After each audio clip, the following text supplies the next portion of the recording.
Hi, നമ്മളിന്ന് +1 അക്കൗണ്ടൻസിയിലെ first ചാപ്റ്ററിലെ questions ആണ് clear ചെയ്യാൻ പോകുന്നത്. നമ്മൾ കഴിഞ്ഞ ക്ലാസ്സിൽ പറഞ്ഞിട്ടുണ്ടായിരുന്നു നമുക്ക് ക്വസ്റ്റ്യൻസ് സെക്കൻഡ് പാർട്ടിൽ ക്ലിയർ ചെയ്യാമെന്ന്.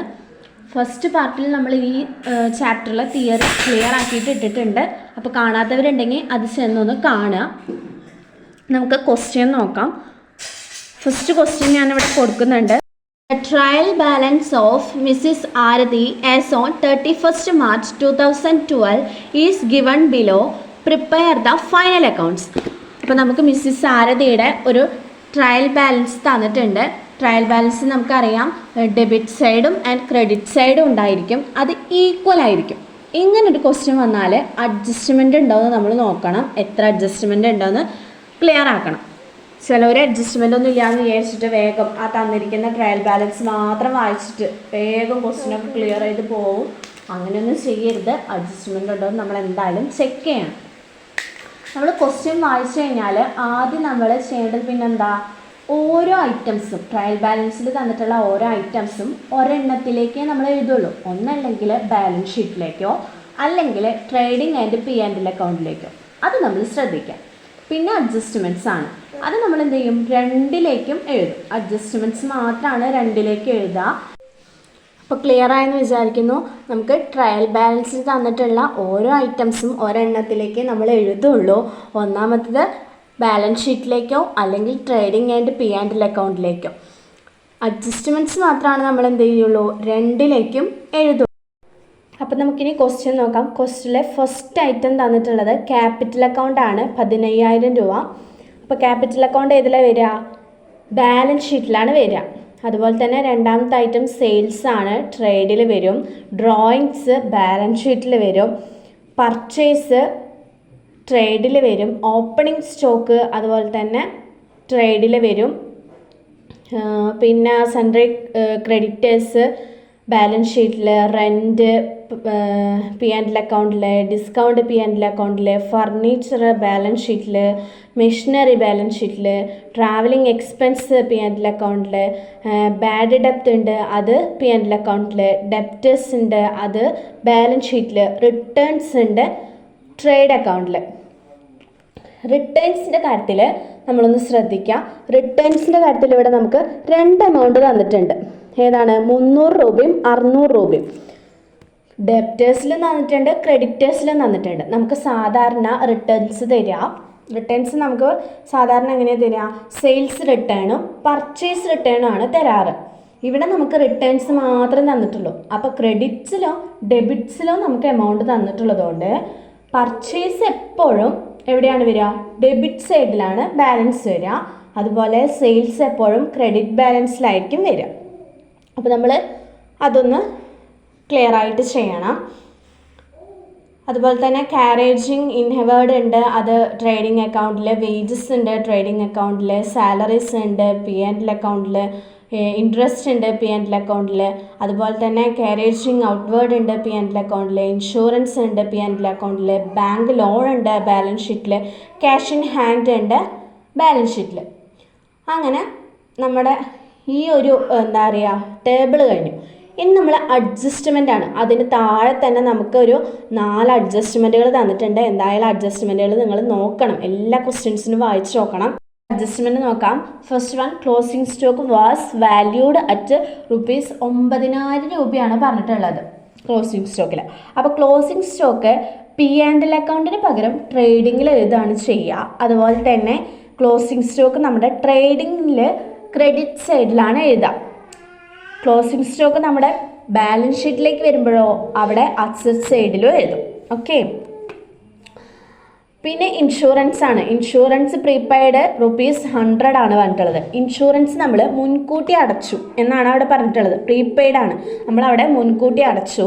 നമുക്കത് കുറയ്ക്കാനുള്ളതാണ്. അപ്പോൾ അത് നമ്മൾ എന്ത് ചെയ്യണം, ഇൻഷുറൻസ് എമൗണ്ടിൽ നിന്നിട്ട് കുറച്ചിട്ട് കാണിക്കണം. അതുപോലെ തന്നെ പ്രീപെയ്ഡ് ഇൻഷുറൻസ് നമുക്കൊരു അസറ്റാണ്.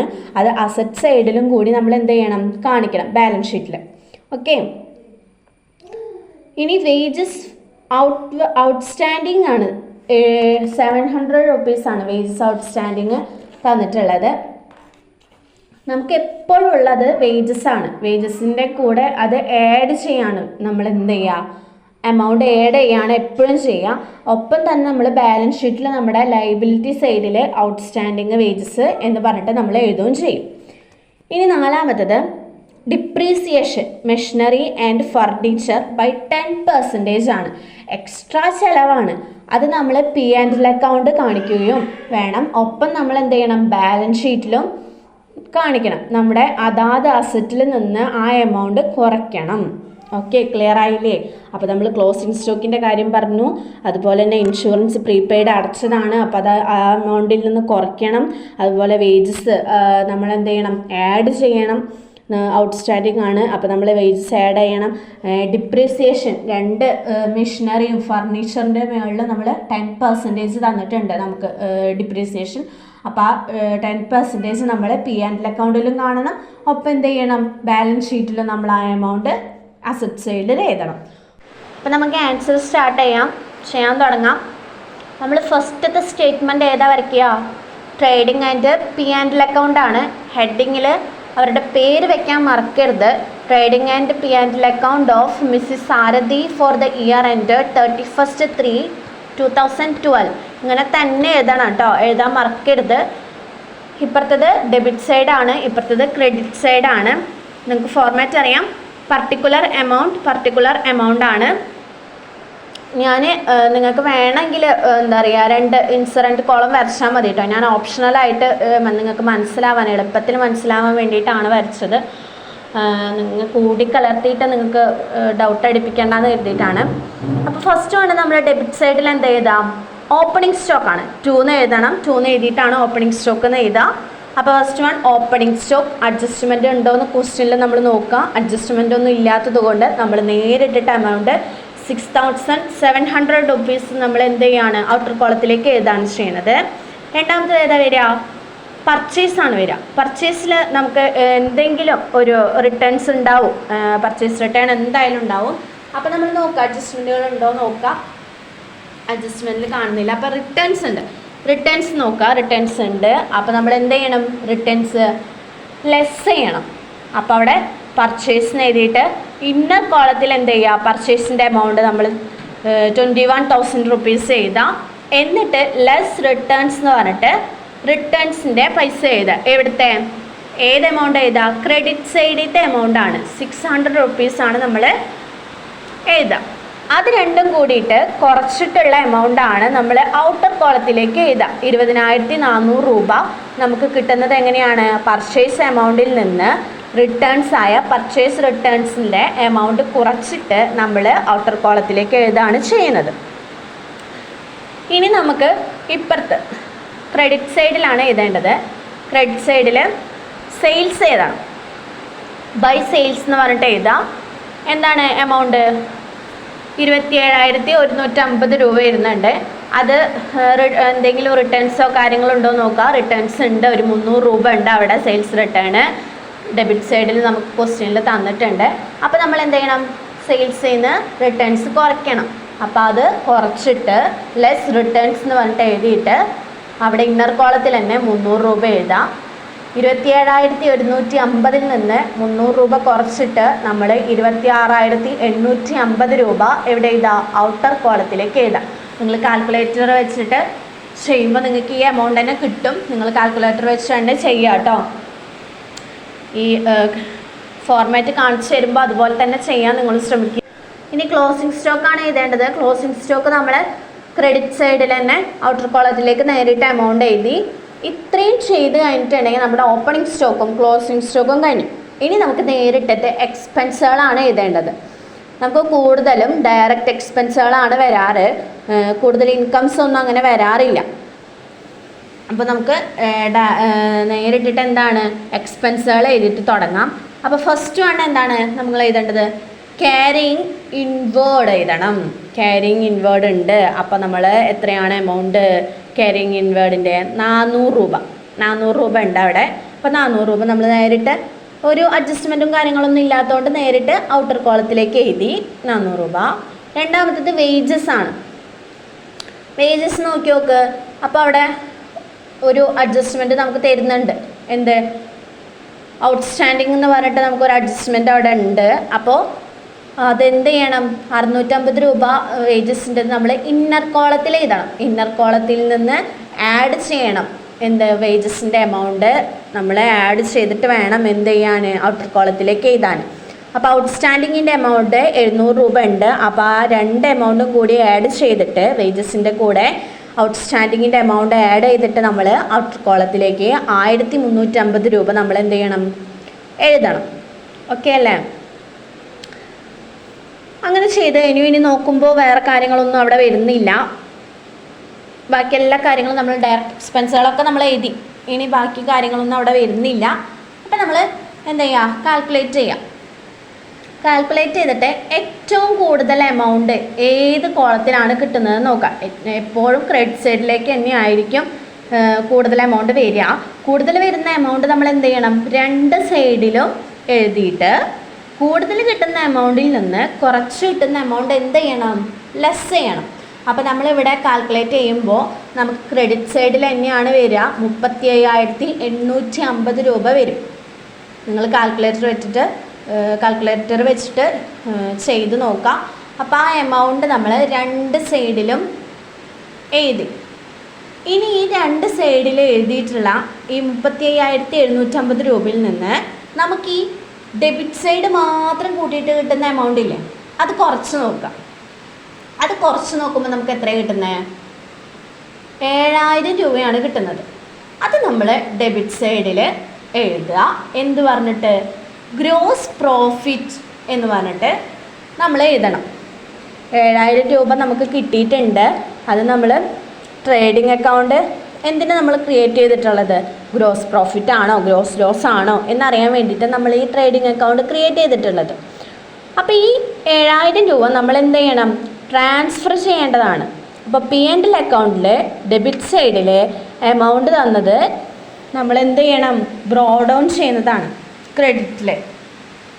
അപ്പോൾ നമ്മളവിടെ എന്ത് ചെയ്തിട്ട് എന്ത് പറഞ്ഞിട്ട് എഴുതേണ്ടത്, ഗ്രോസ് പ്രോഫിറ്റ് ക്യാരി ഡൗൺ എന്ന് പറഞ്ഞിട്ട് നമ്മളവിടെ 7,000 രൂപ എഴുതുക.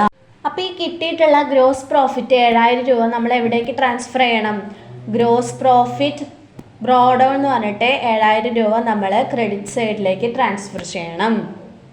ഇപ്പോൾ ഗ്രോസ് ലോസ് ആണ് കിട്ടിയതെങ്കിലോ നമ്മൾ ഡെബിറ്റ് സൈഡിലേക്കാണ് അപ്പോൾ ട്രാൻസ്ഫർ ചെയ്യാം. അപ്പം ഇനി നമുക്ക് P&L അക്കൗണ്ട് സ്റ്റാർട്ട് ചെയ്യാം. നമ്മൾ ഗ്രോസ് പ്രോഫിറ്റ് ബ്രോ ഡൗൺ എന്ന് പറഞ്ഞ 7,000 രൂപ ഔട്ടർ കോളത്തിലേക്ക് എഴുതി. ഇൻഡയറക്റ്റ് എക്സ്പെൻസുകളാണ് എപ്പോഴും P&L അക്കൗണ്ടിൽ എഴുതുക. ഇൻഡയറക്റ്റ് ഇൻകംസ് ക്രെഡിറ്റ് സൈഡിൽ എഴുതും. അപ്പോൾ നമുക്ക് ഫസ്റ്റ് വൺ നോക്കാം. ഇനി ക്വസ്റ്റ്യനിൽ റെൻറ്റ് വരുന്നുണ്ട് അല്ലേ. റെൻറ്റ് എവിടെ എഴുതുക, നമ്മൾ ഡെബിറ്റ് സൈഡിലാണ് എഴുതുക. 500 റുപ്പീസാണ് വരുന്നത്. അപ്പോൾ അത് റെൻറ്റ് എന്ന് പറഞ്ഞിട്ട് 500 രൂപ ഔട്ടർ കോളത്തിലേക്ക് എഴുതുക. ഔട്ടർ കോളത്തിൽ എന്താ എഴുതുന്നത്, 500 രൂപ. കാരണം അഡ്ജസ്റ്റ്മെൻറ്റും കാര്യങ്ങളൊന്നും ഇല്ലാത്തതുകൊണ്ട് നമ്മൾ നേരിട്ട് എഴുതാണ് ചെയ്യുന്നത്. ഇനി വരുന്നത് ഡിസ്കൗണ്ട് വരുന്നുണ്ട്. അപ്പോൾ ഡിസ്കൗണ്ടിൽ 250 രൂപയാണ് പറയുന്നത്. എവിടെ, ക്രെഡിറ്റിലാണ് അവർ തന്നിരിക്കുന്നത്. അപ്പോൾ നമ്മളത് വിചാരിക്കണം ഒരു ഇൻകമാണ്.